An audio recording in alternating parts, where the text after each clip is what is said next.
दोस्तों, आपने अक्सर सुना होगा कि महामृत्युंजय मंत्र के जाप से अकाल मृत्यु तक के भय को खत्म किया जा सकता है। लेकिन ऐसा क्यों?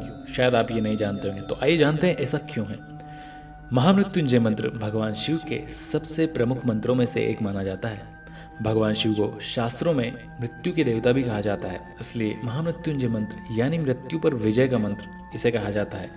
महामृत्युंजय मंत्र का सिर्फ धार्मिक महत्व ही नहीं है, अगर स्वर विज्ञान के हिसाब से भी देखा जाए तो महामृत्युंजय मंत्र के अक्षरों का स्वर के साथ उच्चारण किया जाए तो शरीर में जो कंपन होता है वो हमारे शरीर की नाड़ियों को शुद्ध करने में तेजी से मदद करता है। शिव पुराण सहित कई ग्रंथों में महामृत्युंजय मंत्र के बारे में लिखा गया है कि अगर भगवान शिव को प्रसन्न करना है तो इस मंत्र का जाप करना अति आवश्यक है। अगर कोई बहुत बीमार है, घायल हो, तो उनकी रक्षा के लिए इस मंत्र का संकल्प के साथ जाप किया जा सकता है, जो कि बिल्कुल असर करता है। ग्रंथों का मानना है कि अगर अकाल मृत्यु के योग तक को टाल सकते हैं तो इस मंत्र की ही वजह से टाल सकते हैं, दूसरा कोई उपाय नहीं है। ये कई लोगों के लिए जिज्ञासा का विषय भी है कि इस मंत्र में आखिर ऐसा क्या है। इसके पीछे सिर्फ धर्म नहीं है, इसके पीछे है पूरा स्वर सिद्धांत। इसे संगीत का विज्ञान भी कहा जाता है। महामृत्युंजय मंत्र की शुरुआत ओम अक्षर से होती है। इसका लंबे स्वर और गहरी सांस के साथ उच्चारण किया जाता है। इसी तरह पूरे मंत्र को पढ़ा जाता है और बार बार दोहराया भी जाता है। इससे शरीर में जो मौजूद सूर्य और चंद्र नाड़ियों में कंपन उत्पन्न होता है, वह हमारे शरीर में मौजूद सप्त चक्रों के आसपास एनर्जी का संचार करता है। यह संचार ही मंत्र को पढ़ने वाले और सुनने वाले के लिए भी असरकारक होता है। नाड़ियों और चक्र में जो ऊर्जा का संचार होता है, इन चक्रों के कंपन से शरीर में शक्ति आती है, रोग प्रतिरोधक क्षमता भी बढ़ती है।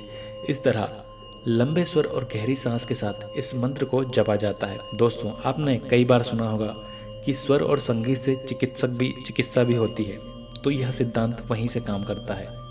रोध रुद्राक्ष की माला के साथ इस मंत्र का 108 बार जप करने से अकाल मृत्यु का भय खत्म हो जाता है और कई तरह की एनर्जी हमारे शरीर में प्रोड्यूस होती है, जो कि हमें कई तरह के लाभ पहुंचाती है।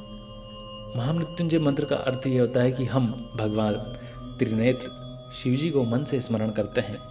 आप हमारे जीवन की मधुरता को पोषित और पुष्ट करें, जीवन और मृत्यु के बंधन से मुक्त होकर अमृत की ओर अग्रसर करें। यही हम भगवान शिव से प्रार्थना करते हैं। उसके बाद यह मंत्र कई और ज़्यादा लाभ हमको अलग तरीके से देता है, जैसे कि कुंडली के दोषों को भी यह मंत्र पढ़ने से खत्म किया जा सकता है। महामृत्युंजय मंत्र का जप करने से हमारी कुंडली में जो मांगलिक दोष, नाड़ी दोष, काल सर्प दोष, भूत प्रेत दोष, रोग दुष्प्रभाव, गर्भनाश, संतान बाधा, कई ऐसे दोष है जो इस मंत्र के जपने से खत्म हो जाते हैं। महामृत्युंजय मंत्र का जाप हमें रोजाना सुबह करें तो बहुत ही ज़्यादा फायदा होता है। दोस्तों, कमेंट में ओम नमः शिवाय लिखना ना भूलें।